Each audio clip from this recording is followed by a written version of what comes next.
Una vittoria rabbiosa, frutto di una prestazione ricca di carattere, tecnica e reattività. Il Brescia calcio femminile strapazza per 4-2 la Fiorentina al Bozzi, resta in testa alle classifiche di Serie A quota 12 punti e può pensare con più serenità alla sfida ad andata di Champions contro il Montpellier. Fin dalle prime battute il Brescia dà l'impressione di essere in giornata. La squadra è tonica e riparte sempre costruendo azioni degne di nota. Al 7° minuto Giuliano coglie il palo alla sinistra di Ostrom con un tiro a giro delizioso. È il preludio del gol che arriva dopo pochi secondi. All'8° minuto Giacinti viene strattonata in area da Guagni e Menicucci indica il dischetto. Dagli 11 metri Girelli non perdona e porta avanti le leonesse.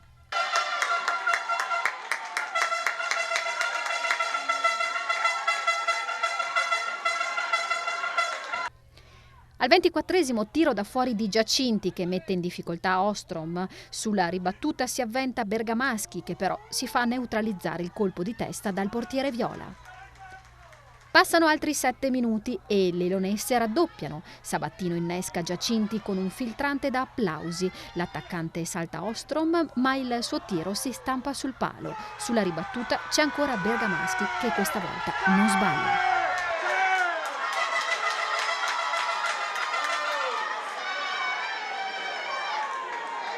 Il 2-0 risveglia la Fiorentina che inizia a macinare gioco e a chiudere le leonesse nella propria metà campo.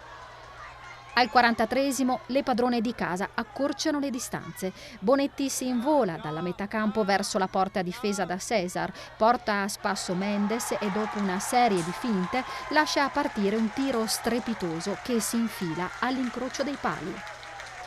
Nel secondo tempo la Fiorentina è ancora assetata e al 20° ottiene il pareggio. Mauro sulla sinistra suggerisce per Bonetti che deposita in rete il pareggio con un tap-in.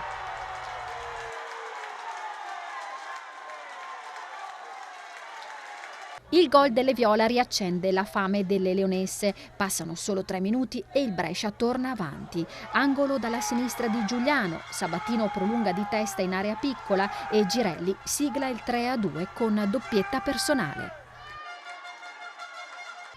La marcatura permette al Brescia di riprendere in mano le redini del gioco e al 39° arriva il gol della sicurezza. Dopo un batti e ribatti in area, Sabatino ci mette la zampata vincente che significa 4-2 definitivo e Bozzi ammutolito.